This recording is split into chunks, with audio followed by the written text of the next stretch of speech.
नमस्कार। आज मैं फिर आपके सामने अपराध की एक और घटना लेकर आया हूँ। कल दीपावली का त्योहार था। आशा है आपने बहुत उल्लासपूर्वक इस त्योहार को मनाया होगा। मुझे उम्मीद है कि बच्चों ने पटाखों के साथ कोई छेड़छाड़ नहीं की होगी। एक आदत और बच्चों की जो हमने भी अपने बचपन में की थी कि सवेरे ज़्यादा जल्दी उठकर जो पटाखे नहीं चले रात के अंधेरे में, खासकर जो आवाज़ करने वाले पटाखे होते हैं, छोटे छोटे वाले जो होते हैं, लड़ी वाले जो होते हैं, उसमें लड़ी वाले में कुछ ऐसे होते हैं जो बजने से यानी वो एक्सप्लोड होने से बच जाते हैं। सवेरे सवेरे उनको इकट्ठा किया जाता है। इकट्ठा करके कभी डिब्बे में, कभी बाल्टी में, कभी किसी बर्तन में रख के उसको बजाने की कोशिश की जाती है और बहुत दुर्घटनाएं इसमें होती हैं। बहुत दुर्घटनाएं होती हैं। तो आशा है ऐसी कोई दुर्घटना किस्सा कोई परिवार के सदस्यों और उनके बच्चों के साथ नहीं हुई होगी। सभी स्वस्थ होंगे और सब ने कल अच्छी तरह से दीपावली के त्यौहार को मनाया होगा। आज दीपावली के उत्सव का चौथा दिन है। आज का दिन गोवर्धन पूजा या अन्नकूट के त्योहार के रूप में जाना भी जाता है, मनाया भी जाता है। इस दिन की विशेष महत्ता है। इसे ये कार्तिक शुक्ल प्रतिपदा को मनाया जाता है, दिवाली के दूसरे दिन, और इसे पड़वा या प्रतिपदा भी कहते हैं। बहुत से राज्यों में इस दिन जो आपके पालतू घर के बैल, गाय, बकरी इत्यादि होते हैं, इनको सजाया संवारा भी जाता है। और उत्तर भारत के बड़े हिस्से में आज के दिन गोबर आंगन में रखकर उससे गोवर्धन बनाए जाते हैं और उनके सामने पकवानों का भोज, 56 भोग जिसे कहते हैं, वो गोवर्धन के सामने उसका भोग लगाया जाता है और उस भोग के बाद उस भोग को सभी घर वाले ग्रहण करते हैं, खाते हैं। इस दिन को लेके ये मान्यता है कि त्रेता युग में जब इंद्रदेव गोकुल वासियों से नाराज हो गए और उन्होंने मूसलाधार बारिश गोकुल में, वृंदावन के क्षेत्र में, मथुरा में मूसलाधार बारिश शुरू की, तब भगवान श्री कृष्ण ने अपनी छोटी उंगली पर गोवर्धन पर्वत को उठाकर गांव वासियों को गोवर्धन की छांव में सुरक्षित किया था। और इसी दिन से गोवर्धन के पूजा की परंपरा पड़ी है। मैं अपने सभी सुधी श्रोताओं को आज अन्नकूट और गोवर्धन पूजा की ढेर सारी बधाइयां देता हूं। आज का वाकया। आज मैं आपको एक बहुत छोटा सा वाकया बताऊंगा, क्योंकि त्योहारों के उल्लास का सीजन है। कल आप लोग भी दीपावली के त्यौहार में बिजी रहे होंगे। आज का भी आज के त्यौहार का भी बहुत महत्व है। बहुत छोटी सी एक घटना आपको मैं बताऊंगा। घटना हालिया है। घटना 19 जुलाई 2022 को मध्य प्रदेश के ग्वालियर जिले की है। जनकगंज हार कोटासीर इलाके में एक व्यक्ति की गुमशुदगी लिखाई गई। गुमशुदगी 21 जुलाई 2022 को जनकगंज थाने पर लिखाई गई और ये लिखाया गया कि एक 20-21 साल के बेटे, बाप ने लिखा है कि बेटे की 19 तारीख को वो अपने घर से गया था, लेकिन उसका कुछ पता नहीं लग रहा है। पुलिस ने उसको तलाश करने की बहुत कोशिश की और लड़के का नाम आरिश था और 1 महीना गुजर जाने के बाद भी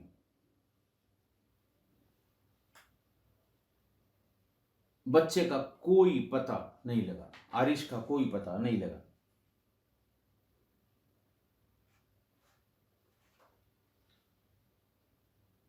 तभी अचानक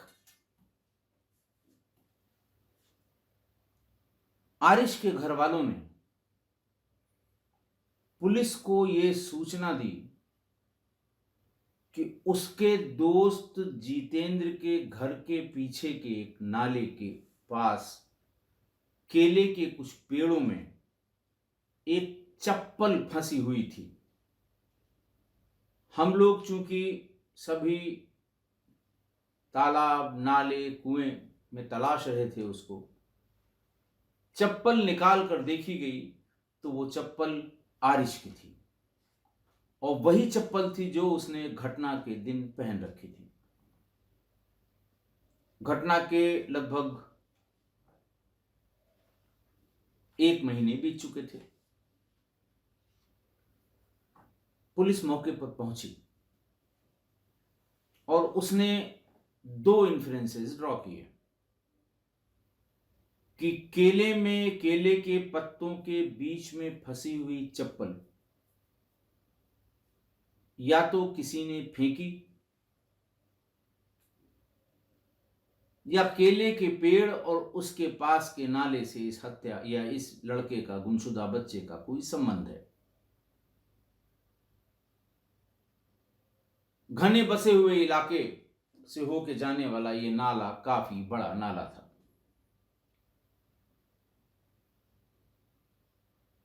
पुलिस ने उस जगह का अंदाज लगाते हुए कि जहां से वो चप्पल फेंकी जा सकती है वहां तक पहुंच सकती है, अंदाज से उस नाले की सफाई का काम शुरू कराया।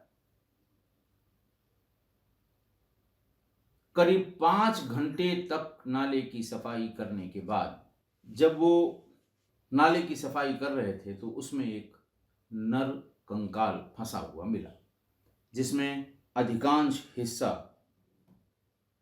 और चेहरा कुछ बचा नहीं था, लेकिन कंकाल में सिर्फ एक अंडरवियर, जो अंडरवियर उसने पहन रखा होगा, उसको कुछ नहीं हुआ था। वो जो आजकल मॉडर्न अंडरवियर चल रहे हैं उस तरह के सूती नहीं रहा होगा, इसलिए गला नहीं हुआ। बायोडिग्रेडेबल कपड़े का नहीं था, इसलिए वो बच गया। उस अंडरवियर की पहचान जब घर वालों से कराई गई तो ये पता लगा कि अंडरवियर आरिश के बड़े भाई का है।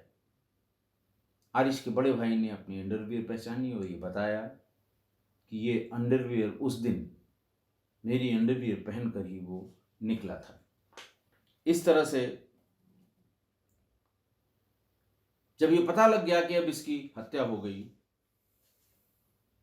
तो एक ऑप्शन और भी कि वो जिन मकानों से वो चप्पल फेंकी जा सकती हो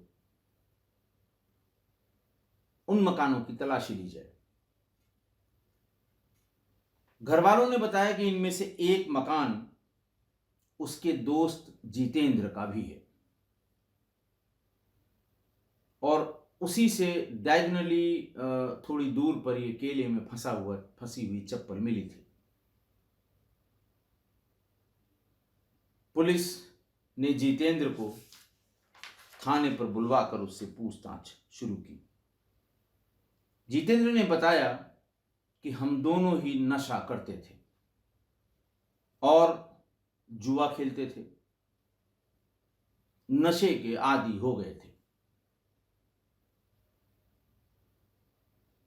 19 जुलाई 2022 की शाम को हम दोनों ने जुआ खेला। जुआ खेलने के बाद नशा किया और किसी छोटी सी बात पर दोनों में बहस हो गई। जितेंद्र ने बताया कि मैं अपना आपा खो बैठा और आरिश के सिर को दीवार में दे मारा और इसके बाद उसकी गला दबाकर हत्या कर दी। उसके बाद उसके कपड़े, चप्पल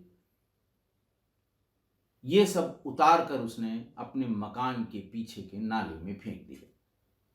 उसे इस बात का ज्ञान नहीं था या ये जान नहीं पाया कि उनमें से एक जोड़ी चप्पल में से एक चप्पल केले के पेड़ में जाकर फंस जाएगी। बाकी सब कुछ जो कपड़े वपड़े उसने फेंके थे वो सब नाले में चले गए। उसके बाद रात में शव को घसीट कर घर के पीछे ले गया और थोड़ी दूर पर नाले में फेंक दिया और उसे ये लगा कि ये शव नाले के पानी में बह जाएगा, लेकिन वो बहा नहीं और एक चप्पल से इस घटना का खुलासा हुआ कि जिस व्यक्ति की गुमशुदगी लिखी हुई है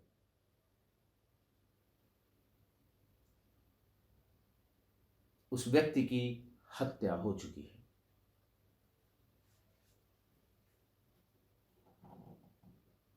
जितेंद्र को पुलिस ने गिरफ्तार करके जेल भेज दिया है। आज की घटना में मुख्य सूत्रधार नशा है। स्मैक का नशा करते थे ये दोनों दोस्त थे दोनों, लेकिन नशे में एक बार आप अपने दिमाग से बाहर हो जाइए तो आप कौन सा गलत काम कर देंगे इसकी कोई गारंटी नहीं है। शराब के नशे में, स्मैक के नशे में, गांजा भांग के नशे में तमाम अपराध हुए हैं और आज का भी अपराध नशे की भेंट चढ़ गया। मैं बराबर कहता हूं कि अगर आप इस तरह की किसी नशे में पड़े हैं तो बहुत ढेर सारी रेमेडीज उपलब्ध हैं। निकलिए इससे, बाहर निकलिए। नुकसान करेगा आपको भी और आपके परिवार को भी। दूसरी बात, कल भैया दूज है। मैं किस्सा कोई परिवार की सभी अपनी बहनों को, सभी महिलाओं को भैया दूज की ढेर सारी शुभकामनाएं देता हूं।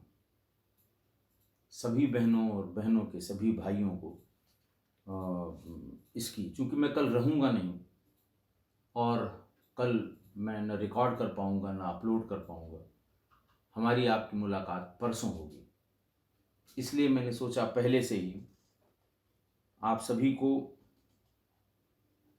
दीपावली पर्व के अंतिम त्योहार यानी 5वें दिन जो कल है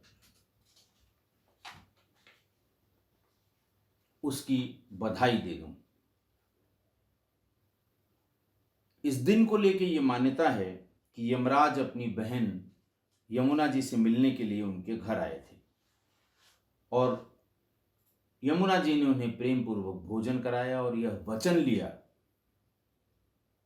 कि इस दिन हर साल वो अपने बहन के घर भोजन के लिए पधारेंगे। साथ ही जो बहन इस दिन अपने भाई को आमंत्रित करके तिलक करेगी, भोजन कराएगी, उसके भाई की उम्र लंबी होगी और तभी से भैया दूज पर यह परंपरा चली आ रही है। मुझे आशा है कल का दिन सभी भाई बहनों के लिए बहुत शुभ होगा, बहुत मंगलमय होगा। आज के लिए बस इतना ही। बहुत बहुत धन्यवाद।